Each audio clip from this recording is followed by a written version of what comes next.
परम पूज्य गुरुदेव भगवान के आशीर्वाद से आज मंगलवार को अखंड परम धाम सेवा समिति झांसी द्वारा श्रीमद् भागवत कथा की कलश यात्रा का आयोजन किया गया। इसके साथ ही 7 दिनों तक श्रीमद् भागवत कथा ज्ञान यज्ञ का शुभारंभ लक्ष्मी गार्डन में हो गया। प्रथम दिवस कथा व्यास स्वामी ज्योतिर्मयानंद ने श्रीमद् भागवत कथा के महात्म्य का रसास्वादन कराया। श्रीमद् भागवत कथा ज्ञान यज्ञ की शोभा यात्रा का शुभारंभ संत धाम ब्रह्मलीन स्वामी अखंडानंद आश्रम रानी लक्ष्मीबाई पार्क के गेट के सामने से प्रारंभ होकर प्रातः स्मरणीय पूज्यपाद युग पुरुष स्वामी परमानंद गिरी महाराज के सानिध्य व मार्गदर्शन में शोभा यात्रा संत धाम से शुरू होकर जीवन शाला चौराहे होते हुए इलाइट चौराहा पहुंची। वहां से स्टेशन रोड होते हुए वापस लक्ष्मी गार्डन पर संपन्न हुई। भव्य शोभा यात्रा में रथ पर गुरुदेव स्वामी परमानंद जी महाराज विराजमान थे तो तमाम महिलाएं कलशों को लेकर चल रही थी। पूरे धूमधाम के साथ शोभा यात्रा लक्ष्मी गार्डन तक पहुंची और वहां पर 3 बजे से स्वामी ज्योतिर्मयानंद ने श्रीमद् भागवत कथा के प्रथम दिवस भागवत कथा के महात्म्य की कथा लोगों को श्रवण कराई। उन्होंने बताया कि योग योगेश्वर श्री कृष्ण कलयुग में अपने भक्तों के लिए भागवत के रूप में उपस्थित हैं। जो भी श्रोता भागवत कथा का श्रवण करते हैं उनके जन्म जन्मांतर के पाप नष्ट हो जाते हैं और पुण्य का उदय होता है। इस अवसर पर आयोजक समिति अध्यक्ष अनूप अग्रवाल, महामंत्री पुनीत अग्रवाल, श्रीमती ममता अग्रवाल, सुरेश गुप्ता, भरत भट्टा, डॉक्टर राजकुमार व्यास, श्रीमती उमा व्यास, आरती सोनी, श्रीमती मधु गुप्ता, ओम प्रकाश शर्मा, परीक्षित, रमा नारायण शर्मा, श्रीमती इंदु अरोरा, अवधेश पाठक, आशीष अग्रवाल, अरुण अग्रवाल, मोनाली अग्रवाल, अनुदीप अग्रवाल, विनोद भट्टा आदि उपस्थित रहे। आज हम सभी का झांसी वासियों का सौभाग्य है कि आज दिनांक 19 तारीख को जिस दिन नई संसद भवन का उद्घाटन हो रहा है, शुभारंभ हो रहा है, उसी दिन परम पूजनीय हमारे युग पुरुष महामंडलेश्वर 1000 श्री गुरु परमानंद जी महाराज जी हम सबके बीच पधारे हैं। आज हम सबका बहुत सौभाग्य की बात है कि हमको स्वयं भगवान का आशीर्वचन प्राप्त हो रहा है। इससे ज़्यादा सौभाग्य की बात झांसी वालों के लिए क्या होगी कि भगवान खुद हम लोगों के पास हम लोगों को अपना आशीर्वाद देने के लिए आए हैं। साथ ही में आज 19 तारीख से 25 तारीख तक दिन में 3 बजे से लेकर शाम को 6 बजे तक भागवत कथा का आयोजन होगा, जो स्वामी हमारे गुरुजी हमारे ज्योतिर्मयानंद जी महाराज कथा करेंगे, जिसमें हमको हमारे परम पूजनीय महाराज श्री स्वामी परमानंद जी महाराज जी के भी आशीर्वाद प्राप्त होंगे। आज अखंड परम धाम भागवत सेवा समिति झांसी जो हमारी है, समिति के सभी सदस्यों का मन था और आज उनके संकल्प से इस भागवत सप्ताह ज्ञान यज्ञ का आयोजन हुआ है।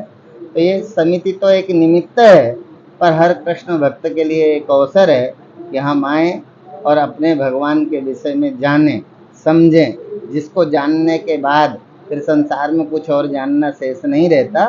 तो हम इन 7 दिनों में ऐसे सत्य को प्राप्त करें जिसके बाद गरीबी तो होगी पर दुख नहीं होगा। गरीबी कोई दुख नहीं है, असल में हम गरीबी को दुख मानते हैं। गरीब तो सुदामा भी थे पर वो कोई दुखी नहीं थे। और प्रायः जब हम सहयोग के नाम पर समाज के सामने बढ़ते हैं, तो अभी कल ही मैं दिल्ली में भक्तों के साथ बैठा था, चर्चा हो रही थी, कल हम दिल्ली में थे, तो किसी ने कहा महाराज जी हमारा भी देने का मन करता है, हो तो हम भी सहयोग करें, हम भी कथा कराएं। तो मैंने कहा आप सोचते हो जब स्वर्ण की द्वारिका मिलेगी तब हम भगवान को कुछ निवेदित करेंगे? मैंने कहा सुदामा से सीखो कि जब उसके घर में खाने को दाने नहीं थे तब भी उसने भगवान के लिए जो भेंट लेकर चले और भगवान को समर्पित की, तो लौटे तो स्वर्ण की द्वारिका में लौटे। तो आप सब लोग और हम हिंदू यदि अपने धर्म की बात श्रवण नहीं करेंगे, हम हिंदू अपनी भागवत और अनुष्ठानों में सहयोगी नहीं बनेंगे, हम हिंदू घर से बाहर निकल कर कथा सुनने नहीं आएंगे, तो हमारी कथा को सुनेगा कौन? गैर हिंदू तो सुनेगा ही नहीं। और कथा ये जानवरों के लिए है नहीं, मनुष्य मात्र के उद्धार के लिए है। तो ये पावन अवसर है कि समिति का सहयोग और सभी भक्तों के प्यार से ये समागम है और आप सबका है, झांसी वासियों का है। यहाँ तो झांसी के बाहर से भी लोग जो हमें जानते हैं वो भी सुनने आए हैं, पर झांसी के लोग भी अधिक से अधिक संख्या में सुने। और मैंने तो आज ये तक कहा, जब शोभा यात्रा पूरी हुई, मैंने कहा आज इस महात्मा की कथा को सुन लो, यदि समझ आए तो कल से आना, न समझ आए तो समय बर्बाद मत करना। और ये हर उम्र के व्यक्ति के लिए कथा है, कोई बूढ़े के लिए नहीं। इसलिए आत्मा श्रेष्ठ तावदेव विदुषा कार्य प्रयत्नो महान, महान तो वही है इसलिए हम लोगों के दिमाग में पहले से भर गया, अभी तो हम छोटे हैं, बच्चे हैं, पढ़ेंगे, शादी होगी, भगवान का भजन तो बाद में करेंगे। आत्मश्रेयस्तावदेव विदुषा, नीतिकार भगवान कहते हैं आत्म कल्याण जवानी में, बचपन और जवानी में ही कर लेना है, बाकी फिर पूरा संसार प्रेम पूर्वक जीना है।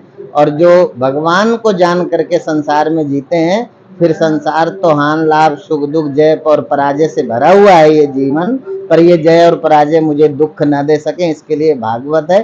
तो आए हम सबको आमंत्रित करते हैं, आप एक दिन कथा सुने, एक दिन के बाद आपके मतलब का ना हो तो अपनाए, पर कथा सुनेंगे तो जरूर मैं कहता हूँ जीवन मिलेगी, तृप्ति मिलेगी, पीस मिलेगी, जो पैसे से नहीं मिलती, पत्नी से नहीं मिलती, परिवार से नहीं मिलती, वैभव से नहीं मिलती, वो पीस भगवान की भक्ति से मिलती है और भगवान को जानने से मिलती है। यहाँ भगवान को जानने का अवसर है। यहाँ मेरे गुरुदेव आए हुए हैं।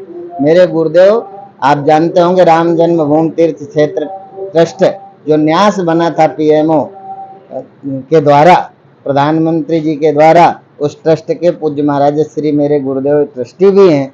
तो ये भी सौभाग्य है कि आज जनवरी में ही 22 जनवरी के आसपास वो तिथि है जब भव्य और दिव्य मंदिर में रामलला विराजेंगे और पूरा विश्व का सनातनी भगवान रामलला का दर्शन कर सकेगा। तो आप सबको आमंत्रित करते हैं, आप भागवत भी सुने और गुरुदेव की वाणी का प्रसाद, उनका दर्शन भी कर सकेंगे। ओम शांति शांति।